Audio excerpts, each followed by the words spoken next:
The movie begins with Sophia, a woman who has just arrived at her office. She is introduced as the founder and CEO of a fashion company. Despite being at the very top of the corporate ladder, Sophia is known as an open-minded leader who genuinely values the opinions of her employees. She strongly believes that good ideas can come from anyone, not only from the boardroom or top executives. The story then shifts to Max, a talented chef working at a restaurant owned by a man named Chef Antoine. Max's skill in creating unique recipes is widely recognized, but his talent is constantly overshadowed because Antoine regularly takes credit for Max's creations in front of customers. Max is forced to swallow his disappointment and keep his frustration to himself. The focus returns to Sophia, who is seen calling her ex-husband Mario. Mario is not only her former spouse, but also one of the shareholders in her company. During their conversation, Mario reveals that he plans to sell all of his shares to another fashion company. Sophia immediately tries to stop him, explaining that if those shares change hands, she will lose full control over company decisions.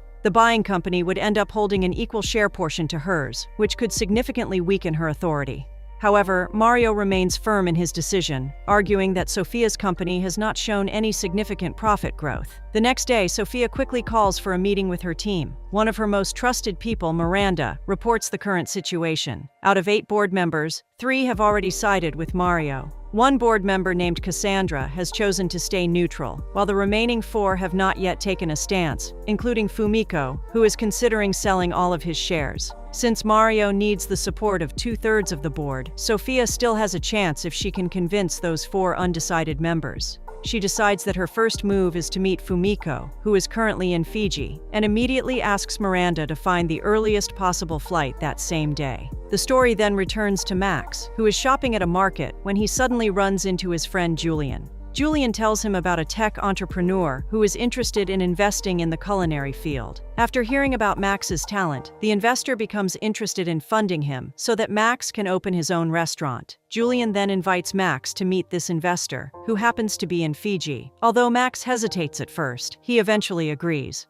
When they arrive at the airport, Max starts to feel suspicious when Julian asks him to wear a suit. Julian then admits that Max has unexpectedly been assigned to a private jet charter. The problem is that there is no flight attendant or cabin crew, so Julian asks Max to temporarily help out as cabin crew. The destination of the flight is Fiji, and it turns out that the person who chartered the jet is none other than Sophia. Even though serving passengers is clearly not his job, Max still does his best to serve Sophia properly. As the plane approaches Fiji, severe turbulence suddenly strikes. The aircraft shakes violently, causing Sophia to panic and demand that Max carry out emergency procedures. At that moment, Max finally admits the truth, revealing that he is actually a chef, not a flight attendant. As the weather continues to worsen, Julian is forced to make an emergency landing in the middle of the ocean.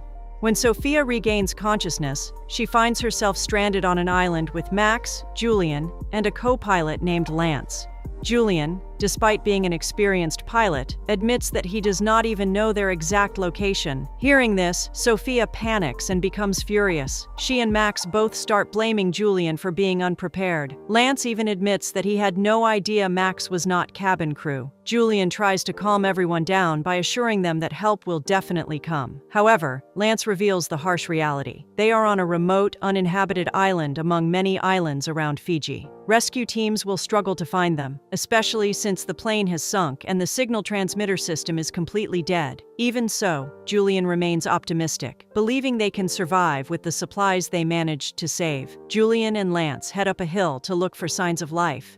Meanwhile, Sophia opens a suitcase filled with her clothing collection, which she had planned to present to Fumiko. Max makes a sarcastic remark, assuming she is just a small-time clothing seller.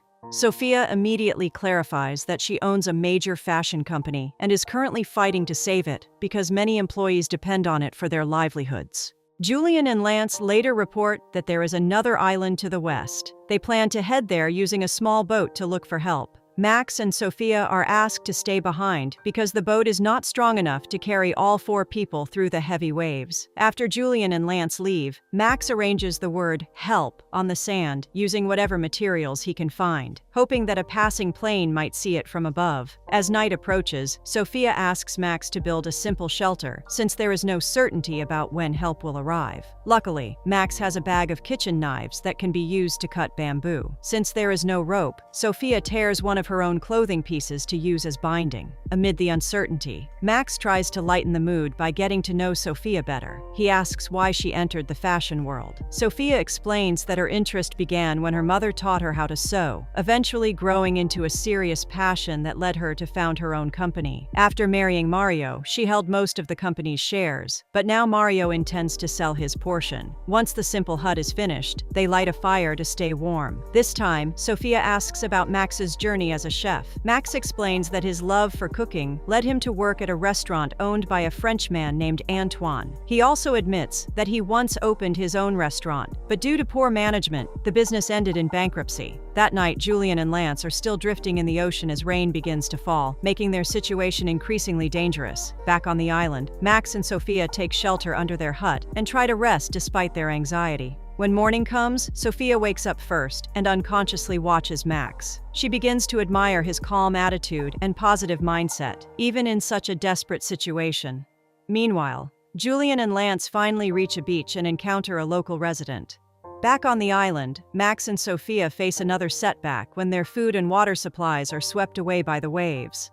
Max suggests heading into the forest to find fresh water, recalling that Julien once mentioned seeing a river mouth. During their search, they encounter a snake, which startles them and causes both of them to fall. At the same time in the United States, Miranda holds a meeting with the company's top executives, including Mario. After hearing about Sophia's disappearance, Mario finally agrees to postpone selling his shares. Their priority now becomes finding Sophia as quickly as possible. Miranda immediately decides to fly to Fiji to ensure the search is conducted at full force. Julien and Lance also join the search efforts using a helicopter, but because they do not know the exact location of the island, and there are many small islands around Fiji, the search yields no results. On the island, Max and Sophia struggle to survive by attempting to catch fish with a spear, clearly showing that neither of them is accustomed to living in the wild. That night, they finally manage to eat grilled fish prepared by Max. Sitting by the campfire, the atmosphere feels calmer. The next morning, Miranda arrives in Fiji and meets Julien to discuss the progress of the search. Back on the island, Max and Sophia play tic-tac-toe in the sand to relieve stress. Even though help has not yet arrived, their time together begins to feel warm and enjoyable. When Sophia sprains her ankle, Max immediately carries her. Later, Max goes into the forest to search for herbs, but accidentally discovers a human skull, signaling that others were once stranded on the island and did not survive. Sophia talks again about her failed marriage, explaining that despite the divorce, she and Mario still maintain a good business relationship. When Max asks if she has been in another relationship since then, Sophia admits she has not.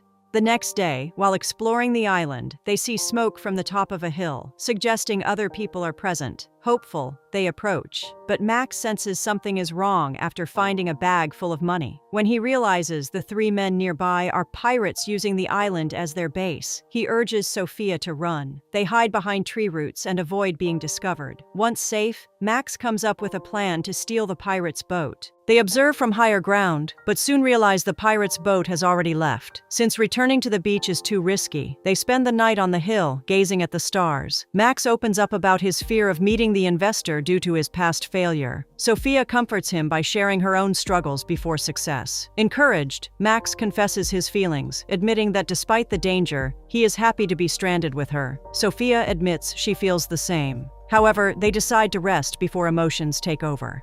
The next day, when the pirates return, Max and Sophia attempt to escape, but the boat engine fails, forcing them to use a jet ski instead. A chase follows. Sophia enjoys the adrenaline and realizes she has rarely truly enjoyed life. She promises herself that if she survives, she will not dedicate her entire life solely to work. Max becomes even more impressed by her confidence. They escape inland, cross a river using a vine, and briefly feel safe.